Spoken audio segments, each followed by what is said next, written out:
please turn off your camera. And can I also ask that everybody is on mute? And it will just help with the flow of the webinar. We are going to have an opportunity for questions and answers at in the second half of the hour. We did have 3 colleagues planned for presenting today. Unfortunately, Caroline is not able to join us. But we've got 2 great presentations for you today, and I want to introduce the presenters to you. The first presenter is going to be Rachael Harwood, who is the Insight and Impact Manager at Starlight. And Rachael is going to provide an introduction to the topic and an overview of the potential impacts that hospitalisation can have on children's mental health. And our second presenter today is going to be Cath Hubbuck, our very, very newly appointed Play Specialist Programme Manager. This is only, I think, day 3 for Cath. So it's brilliant that she's able to be part of this webinar. And Cath is going to present more specifically on hospital-related trauma and how this is distinct from other kinds of post-traumatic stress. And so we've got a good amount of time for both presentations, and then we can take Q&A afterwards.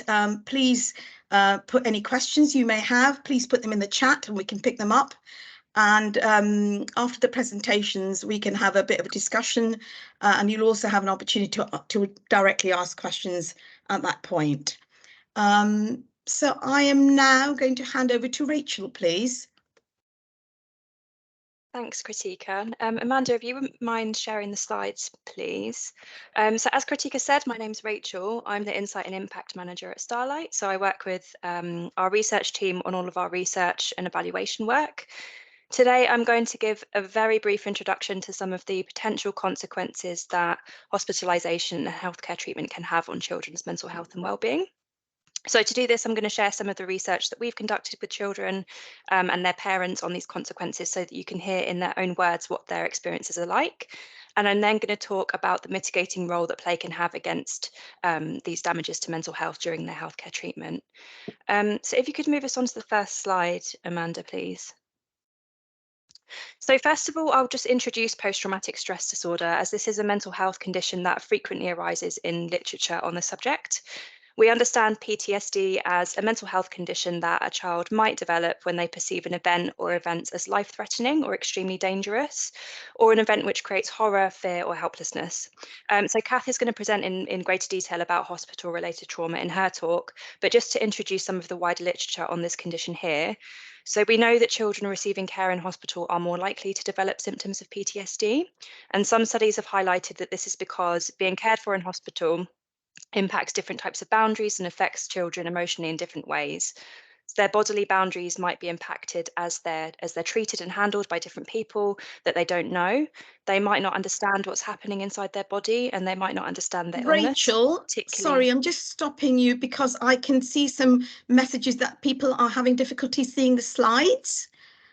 Can we? Yeah, a number of people have said they can't see the slides. Amanda, could you start again, please? Yeah, hold on.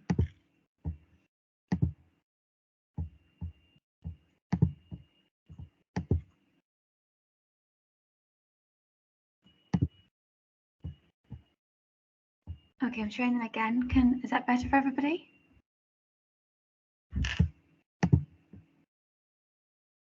I can see the slides. Can somebody comment whether they can see? The slides. No, sorry, we can't see. We can't see either. Sorry, we can't see. Some people can and some can't. Shall I try and do it in the normal? I might have to do it the normal way, Krutika. Put it on my I'll maybe do it the normal way, but that means that when it comes to Cath slides, I'll have to just control the whole thing. If that's all okay. Right. Let me see if that works. The difference could be the sort of people who are in the Starlight teams are seeing the slides, but external people are not. That's what I've recognised as a pattern. I've noticed that Samantha in Medway can see them. Yeah, yes, we've got some yes. NHS staff that can, so it feels like a bit of a mix. No, we can't see any. I can see them. Yes, now we can, yeah. Oh, I can see them now. You can see them now. Brilliant. Can people Well done, see them Amanda. now? I can't. Yeah, I can. Yes, thank you. Great. Amanda, Yeah, I I can think see.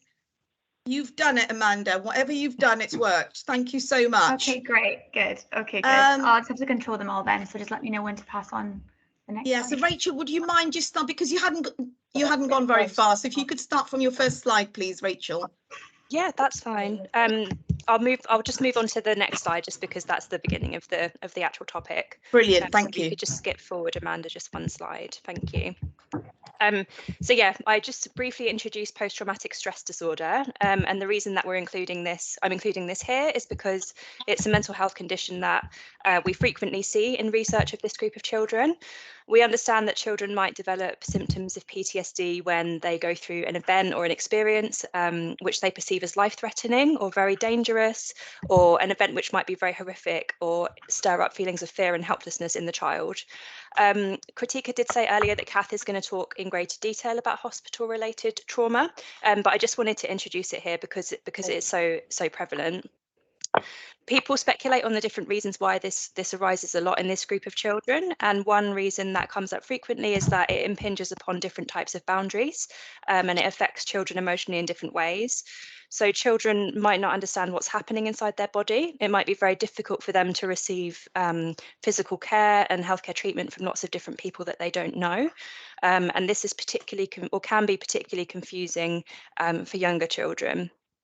Children who experience healthcare in hospital are likely to be placed in an environment which is quite alien to them. It might not be child friendly, so without toys and without comforting and friendly child friendly surroundings. They also might be placed with adults or with children that are a lot older than them, so feel quite isolating and alienated. And the one study at the bottom of the page there actually compared the presence of PTSD in children who had received intensive care treatment with children who had survived a fire disaster. And it actually found that there was no significant difference in subclinical rates of PTSD between those two groups of children. And I think this highlights just how serious and difficult their experiences can be. Thanks, Amanda. If you could just move us down to the next one. What we're also understanding regularly from our work is that, as you might expect, hospitalisation and chronic illness can lead to heightened levels of stress, worry and anxiety in children. And these emotions can easily become overwhelming, particularly for children who stay in hospital for a long time, or for those children who the treatment of their healthcare treatment outcome is not certain. The stress and anxiety that these children face might become chronic and harder to manage and treat over time, and they might actually develop into an ingrained and serious problem in addition to the physical condition that they're being treated for. What is happening to them might be very confusing, it might be painful and uncomfortable, their ability to make their own choices and have a sense of control is likely to be impaired, and their sense of future life might be uncertain as well. So the quotes that we've included here come from Starlight's own research with children and parents, and I think that they highlight really powerfully how frightening hospitalisation can be and the impacts it can have on future healthcare attendances and children's trust in their health and their own bodies. So the first quote we've got here is actually from a parent, and talking about their child to us, they said, "So because of the back pain he suffered, if he now gets back pain, that can sometimes remind him of that worry. And he might think, well, what's wrong with my back? Why am I getting pain?" So aches and pains and those kinds of things kind of take him back and make him think, oh, is that something serious or not? And then the last two quotes here are both from young people. So the first one says, "When I go to hospital, I don't like to talk about it much because I get very nervous, especially if they need to take blood. I don't like needles." And finally, "I feel scared and no one understands me. I cry and get so upset. It's frightening. And now I'm 17, I have to go on an adult ward." And next slide, please, Amanda.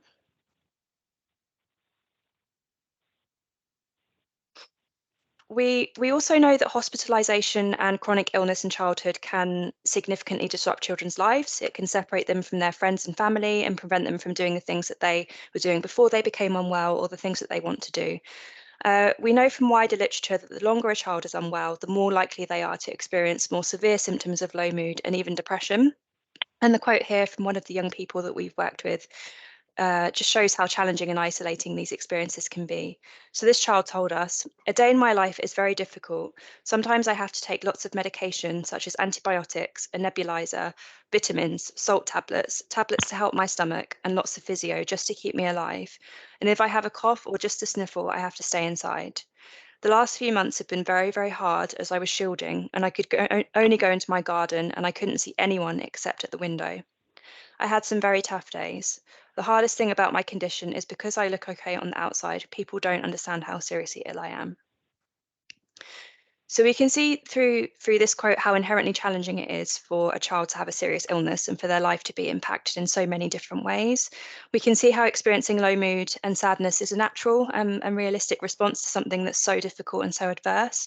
And particularly this is taken from during COVID, when things were additionally hard and more isolating. We have also found, though, through our research, that there are things that we can do to make these experiences a little bit easier for children and to go some way into mitigating against some of the negative impacts that being seriously unwell or spending a long time in hospital can have on their mental health. So if you could just move us across, Amanda, please.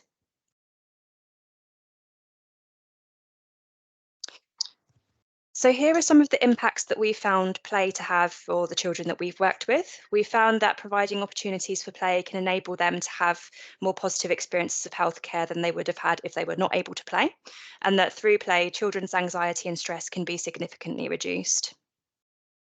We've also conducted a study on virtual reality headsets, and we sent these out to some hospitals in England. And through our research into this, we learned from both children and health professionals that VR can sometimes reduce children's feelings of pain and also sometimes reduce the need for sedation in some circumstances as well.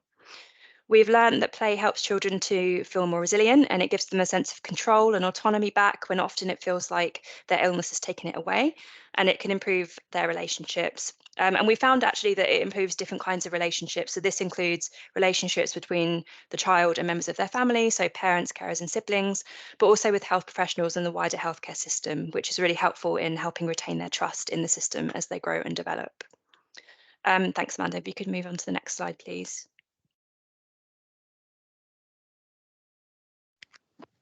So just briefly here, we've got a summary of the impact of our health play services. So this is the toys and the boxes and the products that we send out to hospitals across the UK. So this is presenting the impact from, as told to us by health professionals, on children's wellbeing as a result of what we've sent out to them in 2022. So what's presented on this slide is just from professionals, but we also conduct separate studies with children, and we find very similar things. So on the left-hand side there, we can see that professionals report children's feelings of happiness, of relaxation, and of them having fun in hospital to increase whilst playing with the products, and also that these feelings remain higher after they've used them than before they used them. And then equally on the bottom right there, we can see that feelings of anxiety and fear reduce significantly while using the toys and remain low after playing as well. And this is based on the feedback of over 300 healthcare professionals in the last year. And then the green circle on the right there tells us that we can see 95% of those professionals found that services we provided created more a positive healthcare experience for the children that they cared for. Thanks, Amanda. If you could just go on to the last slide, please.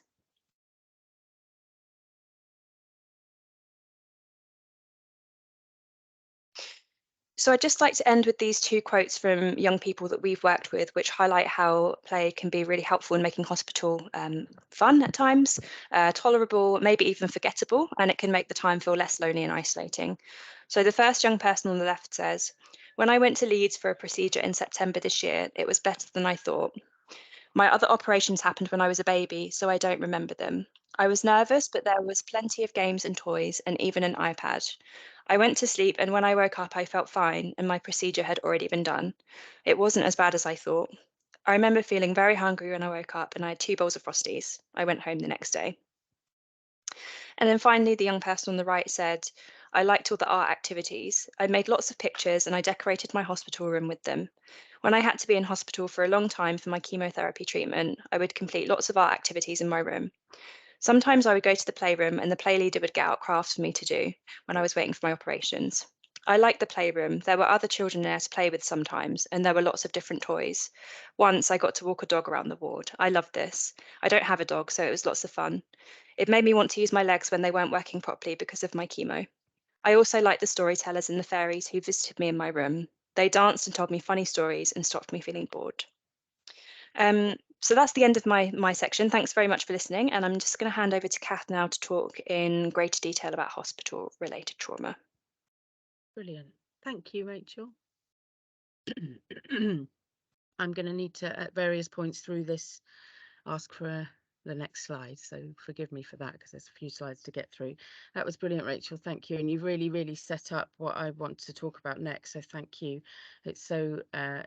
It's such an important subject. And the reason it's such an important subject for us at Starlight is that one of the intended impacts of the work that we're doing and the work that the Starlight Task Force have been looking at in greater detail recently, one of the impacts we've set as an aim is that the outcome of our work will mitigate trauma for children in healthcare settings. And I think this webinar today gives us a good opportunity to start a brave conversation about this and what we really mean. So today, I want to be very clear that I'm talking a little bit about my own observations and an understanding that has developed through a lot of years of practice as a health play specialist in lots of different hospital settings. I have only worked in hospitals, so I'm sure there are people on the call who work in the community, who work in hospices. If I slip into hospital talk, forgive me, I mean healthcare settings broadly, because this does affect children in all of those healthcare settings. And I have called this hospital-associated trauma because that's what I see, and I'm talking from my own observations. Whether we eventually move to talking about healthcare-associated trauma, which feels like that might be a good way to progress, but for today, this is the term I'm going to use. I want us to think about why this is so complex, and for health professionals especially, how to recognise that the complexity of what happens to children and how they might be affected by their experiences when it's happening in real time, when we're meeting those children in the hospital, in the outpatient department, in the community. So what are we talking about? Let's move to that first slide. It's very sparse. I make no apology for that. I've been asked to talk about what I observe to be something called hospital-associated trauma, and I'm going to use that term. But we might also be talking about, the next slide, we might also be talking about medical trauma. And then if we have the next slide, we might also be talking about some of these things. And there is a changeability about the language that we use. I think for those of us who are working in healthcare settings, this is not uncommon that an issue has lots and lots of different ways of talking about it. The same thing definitely happens when we're talking about restraint and holding children during procedures. We talk about holding, we talk about restraint, we talk about gentle holding, supporting. Actually, the whole umbrella of that is restraint. And I think the whole umbrella of this is trauma. The language of trauma has been changing in recent years. And I think we do have to get on board with that. And so I think the reason I've put this list here is partly because it is a discourse that is developing all the time, but be aware of that. Notice where words, phrases are used that might actually be under a large umbrella of trauma language. And if we go to the next slide, I just picked out 3 that I want to explore a little bit. Rachel's already done this for us, really, so I'm not going to stay on this too long, but I wanted to be very clear about what we mean by trauma, and I wanted to look a little bit at PTSD and then something called CPTSD. So trauma refers, Adrian's saying you can't hear me. Is that because I just need to be closer to my... No, I can hear you fine. I've just noticed that Charlotte has put a note in the chat saying she can't hear you. Can you hear now, Charlotte? You can hear. Can everyone hear me? Fantastic. I will speak up. Apologies. Where were we? Yes, so I want to be very clear that trauma, when we use that word, we're referring to the way that some distressing events are so extreme or intense that they can overwhelm a person's ability to cope, resulting in a lasting negative impact. The sorts of events that traumatize people are usually beyond the person's control. There's something that happens to a person, or that they are helpless in that act. So they're a witness to something happens around them, something overtakes their body. And when we're talking about PTSD, post-traumatic stress disorder, this is an actual classified mental health condition, a response to a stressful, frightening or overwhelming event. And PTSD is particularly, it's important for us to hold the thought that PTSD as a classified mental health condition tends to refer to a response to a one-off event. That is important when we, as you'll see, when we continue.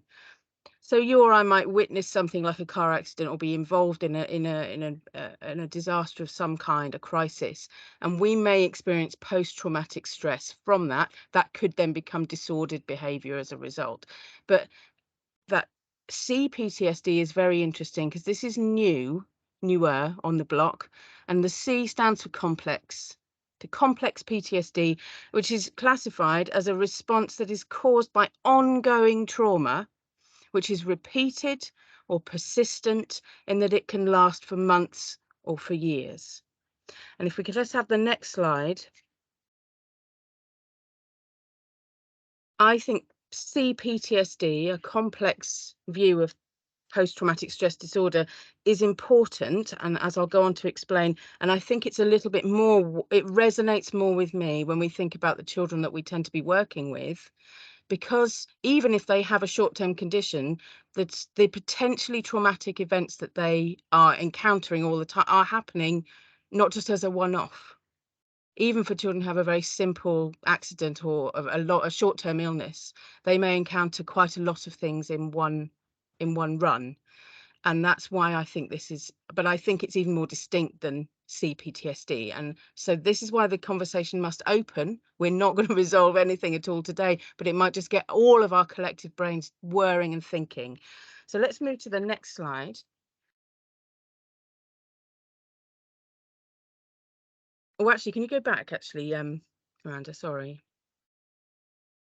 That was my big reveal. I've just ruined that. But I want to be clear. I've already said I'm talking about my observations. This is not to say that there's nothing out there. I've found some information that we may be able to put in the chat, or we may be able to send out to participants at a later point, but you may want to go looking. There's some very interesting information from the International Society for Trauma Stress Studies.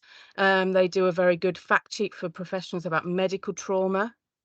And then the National Child, these are American, the National Child Traumatic Stress Network has produced some really brilliant resources on paediatric medical traumatic stress, a toolkit, children's resources, things that you could, well, that professionals could use when they're working with children who have this as a picture, as a diagnosis. Very comprehensive, very proactive. But what's interesting is they both go on a PTSD treatment model. Remember, that's from a one-off event. Like, this thing happened to you, you're struggling now, let's do some work and then we'll move on. But what about your children who have a lifelong condition that means they go in and out of hospital all the time and have lots of health crises? Interestingly, the Royal College of Paediatrics and Child's Health, in their Facing the Future guidance on the care of children with ongoing health needs, it's a particular document, they have acknowledged that children with ongoing health needs are particularly vulnerable to developing mental health difficulties, which can be exacerbated during difficult stages in the child's illness. So that feeds, I think, into this discussion, but it doesn't give a sort of model or picture of what we probably are observing all the time when we work with children. But it's interesting that that is highlighted, that this is an area of vulnerability for sick children. And it urges the need for support specifically for that, not necessarily for children who have mental health issues that bring them into hospital, but that the mental health of children who are already sick is an area of vulnerability. And so I now wanted to move on to my big reveal. Put your best surprised faces on. I really wanted to start by sharing this image with you. Some of you may have seen it before because I have used it before. And the reason I've used it before is because every time I see it, it brings me back to what I'm talking about. This is a very hard-hitting image when you look at it, especially when you stay with it. But but what we're talking about is not an easy or a comfortable subject. And so I think it's okay. We can do this together. We can do hard things. It's okay. And from the moment that this image was shared on Twitter, it's a drawing by a parent, an artist who was a parent of a child who had a heart transplant. She knows I'm using it today. It has stayed with me. It has disturbed me. It's challenged me, and it has inspired me. And I'm really grateful to Willow for her permission to use it today. And so what I'm going to do now is just share with you my observations from practice about this broad issue. And I think it is a broad issue, but I think it needs, the discussion needs to grow. So let's have the next slide. My first observation from practice and from widening my own understanding about trauma is that hospital-associated trauma is a distinct and specific experience of trauma. And that's because it is happening in an extraordinary environment. I think we forget when we work in healthcare environments that they are extraordinary. We get very used to them. We get very desensitized to how strange they are.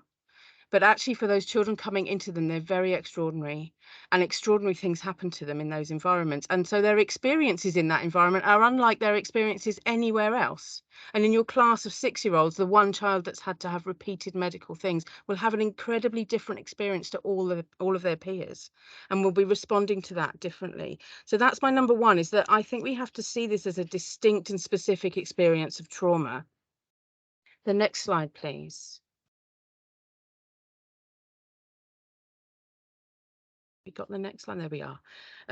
My next observation is that hospital-associated trauma is complex and it is multi-layered. And I'm going to talk more about multi-layered. This is an idea that I've particularly spent time talking with a colleague called Sian Spencer Little, a colleague from Gosh, and I are very interested in this area and have talked repeatedly about developing a model that shows this multi-layered experience that sick children have when they have lots and lots and lots of different things happening, sometimes all at the same time, that are just adding layers and layers and layers and layers of trauma. And I'm going to try and model that to you in a minute.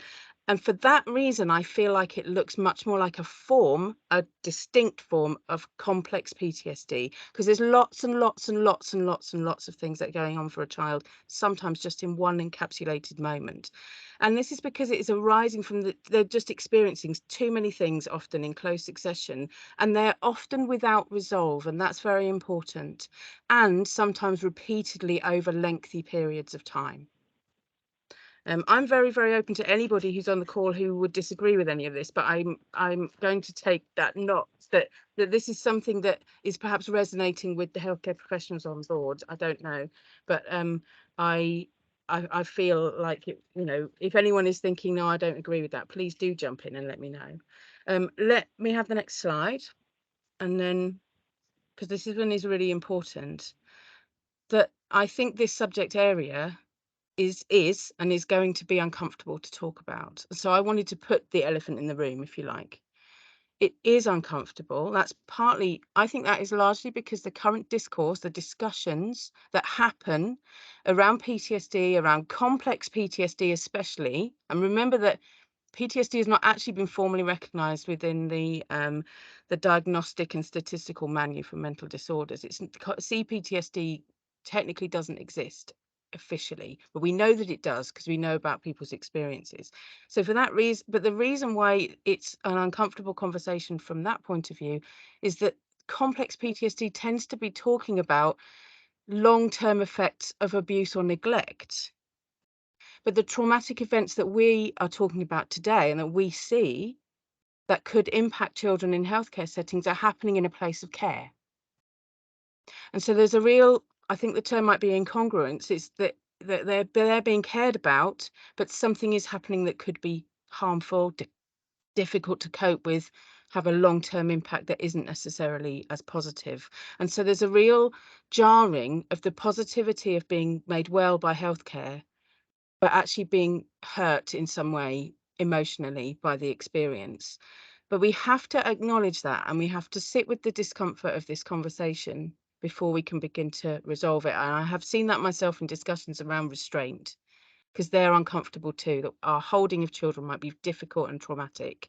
But until we say it out loud, then we start to work out how we do it. So that would be another one of my observations, is that this area is uncomfortable. If you have a slight discomfort in your tummy as we're talking, try and sit with it rather than push it down or to one side or leave or not cope with it. It's important that we're aware of that. Let's have the next slide.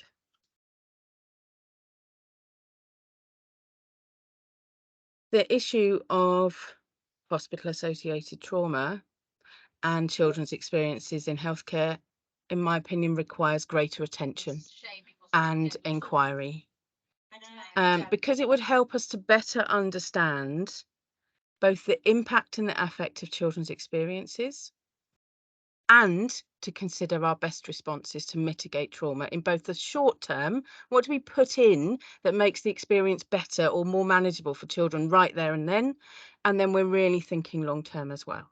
Actually, how do we make sure that the child we see when they're 5 because they broke their wrist doesn't then shy away from accessing healthcare services when they're 25 and maybe expecting a baby? That they're not put off that experience of healthcare because of something that happened to them when they were very young. I think it's important that we start that conversation because it has the here and now and it has the future in mind. Have the next slide.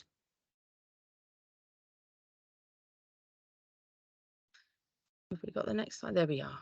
And I think this would be my last observation from practice, is that hospital-associated trauma can be reduced or prevented even by a more trauma-informed approach. I've used that phrase because it's the phrase that's getting used more and more in different settings, particularly in schools.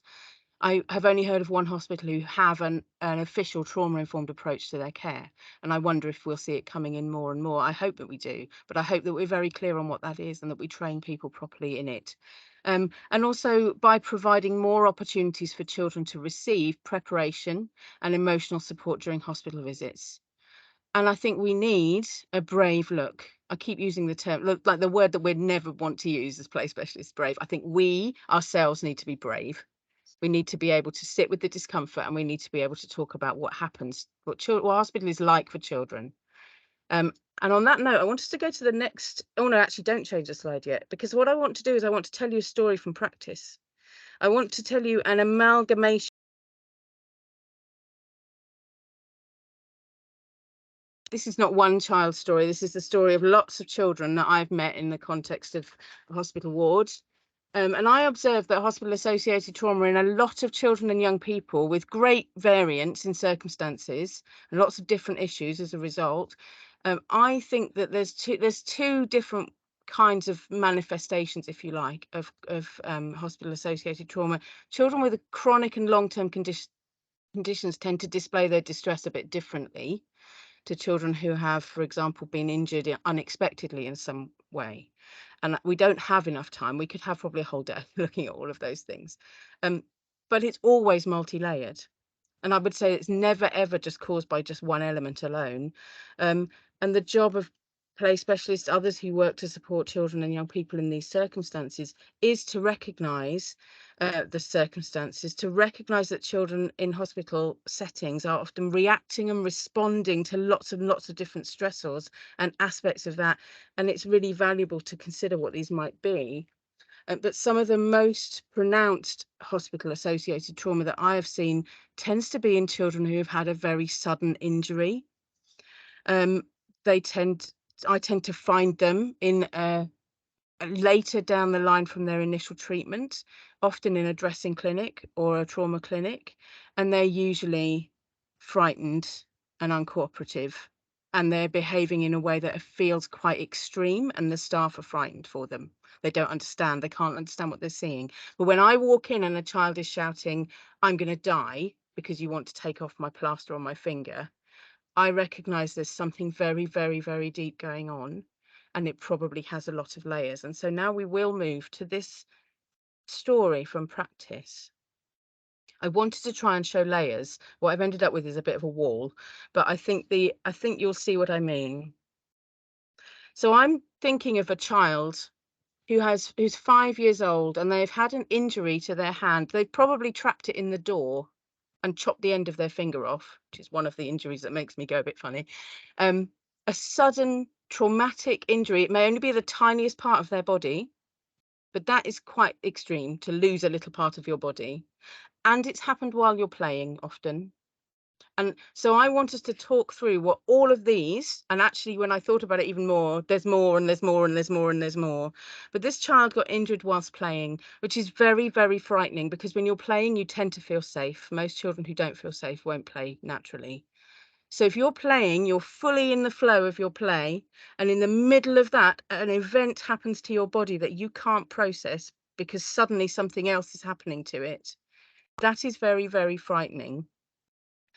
And you probably experience, if only for a few seconds, extreme pain, probably more pain than you've ever felt in your life. And then that's immediately followed by panic and fear.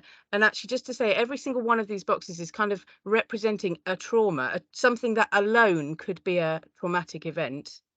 But they're all, imagine they're all happening. If you've had your own children, you've been with children ever, or you can imagine a child, you can probably see how this plays out. Playing, wham, a thing has just happened. I'm now in a lot of pain. I maybe can't see my parent.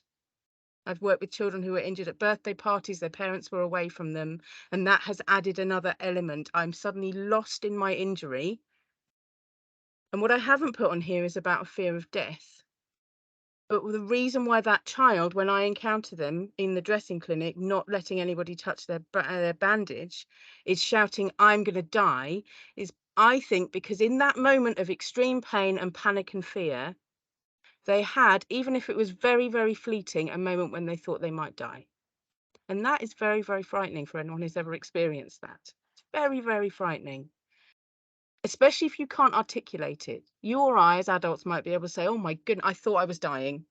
And I feel a bit silly now because I wasn't, clearly, but I just thought for a moment I was." But if I can't process that safely, I might be left with that thought, to hold that for when we get through all of these things. So that child is faced with their own panic and fear. There may be blood, there may be things happening to their body they've never experienced and that are very uncomfortable. They then are met with adult distress. Parents, carers, play scheme people, teachers. Oh my God, get somebody, get somebody. There's panic and there's discomfort around all of that. That's very frightening for a child in a setting where you might otherwise have felt safe. You're then taken, bundled into a car, maybe an ambulance is called. I haven't even put that down, but that alone would be quite tricky. But let's imagine parent takes you in their car to A&E. You're then seen, you're examined. What I haven't put on here is just the sheer number of adults you will meet. And if you were a lockdown toddler, to suddenly come into hospital to meet all of these people is quite frightening. And they are all comfortable in the hospital environment, so they don't understand why you're not cooperating with them. So there's all of this pressure on you. Every single one of those encounters alone could be a traumatic experience. You're then transferred to a children's ward because somebody somewhere says you'd probably need to have an operation on this finger that's hurt. You're admitted overnight. Now, I haven't elaborated on that, but you might be 10 miles away from home. You might not see dad till the morning, and your sister and your dog might be at home and you really miss them. There's immediate dislocation, which is traumatic. You then go on. I'm rushing through it, but I wish we could stay at every single brick. Cath, can I just say 2 minutes, please, Cath? We need to finish this in 2 minutes. Thank you. Excellent. You then have a surgical intervention. That could include the insertion of a cannula and a GA. You come back with a bulky, uncomfortable dressing that you can't see in. So you start to imagine what your hand looks like. Or has it gone completely? Did they cut the finger off? How did they stick it back? I don't know, but I'm going to, in the absence of the right data, I'm going to start to imagine that for myself with my 5-year-old brain. And maybe nobody gave me a clear or a manageable explanation of what happened to me and what's happening to me now and what needs to happen to me next. So I don't have that information. And everyone says to me, "You're getting better now." But that doesn't make sense when I've got this great big glove on my hand and I'm still in pain. That's traumatic for children to not understand and to not have the right thing. And then we go to dressing clinic to have that dressing changed. And then they call Cath because I think I'm going to die and no one can understand why I'm crying. I wonder whether that view of a multi-layered trauma is starting to come into some kind of solid view for everybody. I hope it is. And I hope it resonates with the play specialists who are on the call, because we will see all of that the minute that we walk into the room. We're kind of looking for it. Let's have the next slide. I'd love to stay with this. We'll have to move on. So, play specialist gets called in. And what does playing do? Well, the International Play Association, in their document, Access to Play for Children in Situations of Crisis, state that playing has a significant therapeutic and rehabilitative role in helping children to recover a sense of normality and joy after experiences of loss, dislocation, and trauma. And although we might think of situations of crisis as being war zones and natural disasters, when you're in hospital, you suffer losses, you're dislocated from your normal everyday life, and it is traumatic. However much we maybe don't like to use that and it's uncomfortable, it is traumatic. I wonder if we stop there. I've only got one more slide afterwards, really. Maybe we do go on. Let's just quickly go through 2 slides, actually, Amanda, would be great. I had something about what play specialists do, but I think we'll come back to that at a later point. Let's move from this one. Let's move on to the next one. So we're now running out of time. Yeah. So what I wanted to leave us with, because that's all very heavy, is that triggers are the things that cause problems for children who have had traumatic experiences. But we need to focus on the glimmers that play brings, which is on that slide that we've just whizzed over. But think of yourself as glimmers. Don't be overwhelmed at this stage, because this conversation's starting, but it's going on. But think of play as the glimmer that is the opposite to a trigger.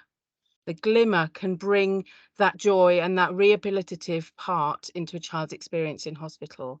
And all these things about glimmers, I think, are encapsulated in what play specialists do. And they're what children need when they're in hospital. They need glimmers in the face of triggers. Thank you. Thank you so much. I'm so sorry to cut you short. It was just fascinating. And I'm sure everybody would have found that really, really interesting. But I just wanted to make sure that we had some time for questions. So open for questions, observations, thoughts, ideas. But I just want to say a massive thank you to Rachael and Cath. That was just brilliant. Thank you both so much. Anybody got any comments or questions? Please do unmute yourself. Put your hand up. I can see some, but not everybody. Any question at all?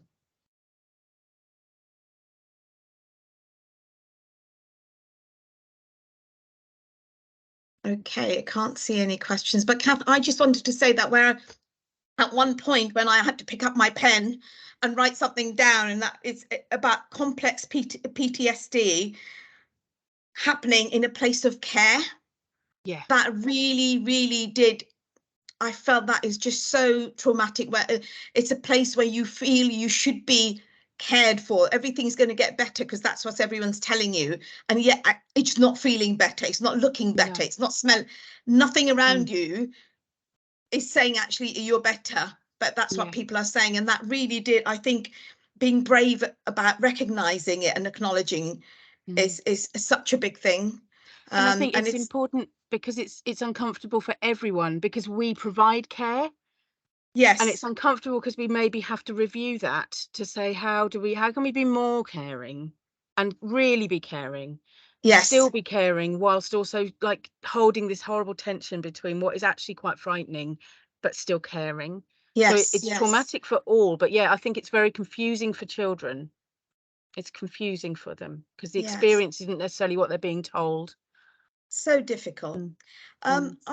Sophie Daines, you've got a question. Hi, more a comment really, just to say I thought that was a brilliant slide. The slide with all the like bricks on. I'm a social worker at Young Lives versus Cancer. So we work with lots of children and young people, obviously in a similar situation, but obviously some of them long-term treatment. But as a parent who's been the person of a 5-year-old with a broken arm, that was exactly our story. So as you were going through that, that was exactly my experience and my child's experience. So it was really interesting from a professional point of view and a parent. So thank you. Sophie, thank you. Adrian, I'm just going to hold your question for a minute. There are some in the chat, so I just want to respond to those. Do you have any suggestions for further reading to support young people experiencing hospital?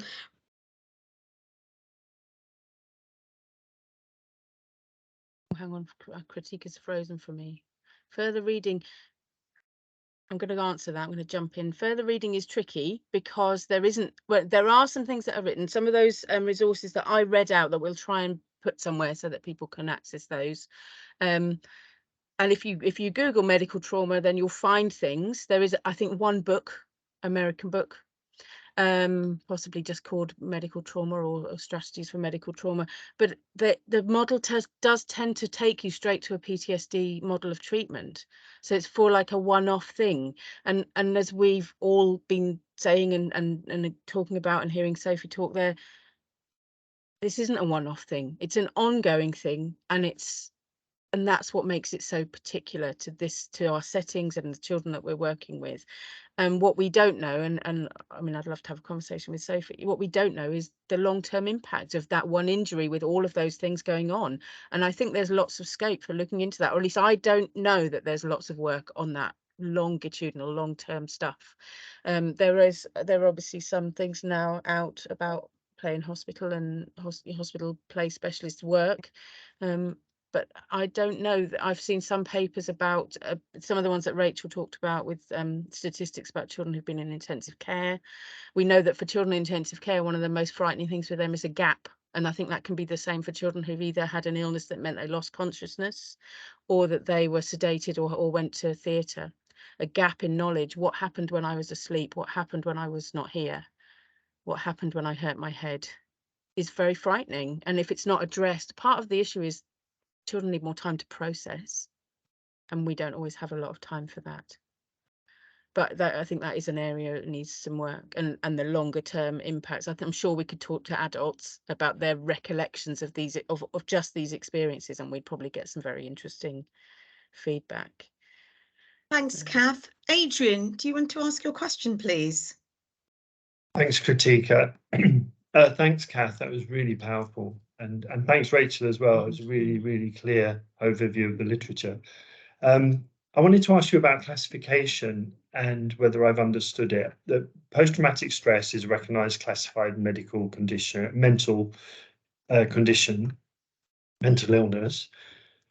Is complex post-traumatic stress disorder also classified? You're shaking your head. And what about post-traumatic medical stress disorder, which I've also come across in the literature? And if they're not classified, what is the challenge for us as a sector in these more complex and more situational conditions for our work becoming more widely recognised and therefore getting the kind of support that they need? Shall I wade in? That's I'm addressing it to you, Cath. I would need to check to be absolutely certain, but my understanding certainly of the PTSD and CPTSD is that PTSD is very definitely recognised by the DSM-5 as a mental health illness and condition that requires a particular type of treatment or a particular pathway for that. And there's a lot of movement around complex PTSD, but I think part of that, the identity of that movement, so you'll find societies for complex PTSD and support groups online, but I think part of their narrative is that itself is not yet recognized. But if you were to search for it, you would find lots of now the same consistent agreement around that it is around long-term experiences of trauma. But it has a discourse that's largely around maltreatment of people and abuse and neglect, particularly. So neglect would be the classic of CPTSD being the outcome, the affect of that. But to my knowledge, unless it's changed very recently, it does not feature in the same classification of that. I would suspect, but I'd have to go and check, that medical trauma as an understood and classified illness, I'm assuming it doesn't also fit in there either, but I think it's dominated by a PTSD model, which does assume one traumatic thing has happened, and so you go on this particular treatment discourse here. So it is the challenge is actually for us to start this conversation, and the challenge is for us to start thinking what needs to be done in lots of different areas. Because it will be one of those things, I suspect, that once you open it, the box is off and there's worms everywhere and it's very difficult to get anything back. Why would we want to put it back in the box, though? It's a really important issue, but how to be fairly controlled about that. I mean, I think that as an area, say, for writing about and for investigating, what actually needs to happen is some co-working with some trauma experts, people who have the language of trauma really, really, really well versed, and they're teaching on it, they're speaking on it, to bring in this scenario that says, I get it in that context, but I think this is also different, and that they intersect here. So I think maybe some work with trauma specialists is the way forward, who would have the language around it, because I think it's putting the right language on. It's not that long list of, is it procedural anxiety or is it something else, a bit like that, actually to try and bring it in so that it becomes its own thing. We've got 4 minutes left, and I do want us to finish on time. One last question.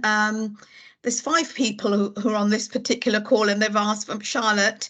Can we ask, what would you suggest in supporting children and young people with mental health conditions experiencing crises in a hospital setting? We have been seeing such a rise in admissions. Yeah, I'm sure that is familiar to a lot of play specialists on the call. Kind of disclosure that I haven't worked on a general medical ward for quite a long time, and so I haven't got recent experience, and I appreciate that it's risen throughout and after the pandemic. So I know this is very big for people. I mean, I don't know the answer, because it's such an enmeshed issue with health and social care, not enough mental health places for young people, general wards potentially not being quite the right appropriate place. All of that comes out of a place of saying it's not really an illness, and so actually they are sick and they should be in hospital, and if this is the safest place, then so be it. I think it's probably worth considering that young person with a mental illness that has brought them into hospital in crisis is going to be just as vulnerable to all the other hospital associated traumas that will come with that, but particularly to their own condition. So things like nasogastric feeding or restraint will be very, very hot for those young people, but also just being around other people, being in the environment, maybe not being communicated with. So they are actually very vulnerable because they're already coming in a very vulnerable state, but they have an additional need. And so our biggest power is to advocate for the whole picture, that they are in crisis, this is very difficult to manage, and they're very vulnerable to all the other things that are happening in a hospital setting. That maybe doesn't answer your question, because the actual what do we do is huge. I don't know what we do. It's not an answer. I don't think anybody knows at the moment what we do, but to be very compassionate and mindful that this is a considerable risk to children who are already very vulnerable when they come in, and probably have lots of other experiences of healthcare settings that are maybe already setting them up for that vulnerability. And maybe your biggest power is to be an advocate to the MDT. Thank you so much, Cath and Rachel. Really, really grateful for your contributions. And I can see there are more questions coming up. We're running out of time, but we will. I've put down that, if you've got any further questions, please send them to us at insights@starlight.org.uk. The recording of this webinar will be available on the Starlight website from Friday. Do look out for a feedback survey. We really like to learn from these webinars, what's worked, what hasn't worked. So we will be sending out a feedback survey. Can I encourage everyone to complete that and give us your feedback? I want to thank you all for giving up your lunch break, for giving up some time to be part of this webinar. And you may know that we are running quarterly webinars from Starlight, some very interesting topics coming up, and particularly look out for webinars in September. We are running some really interesting webinars in September in the lead up to Play Hospital Week.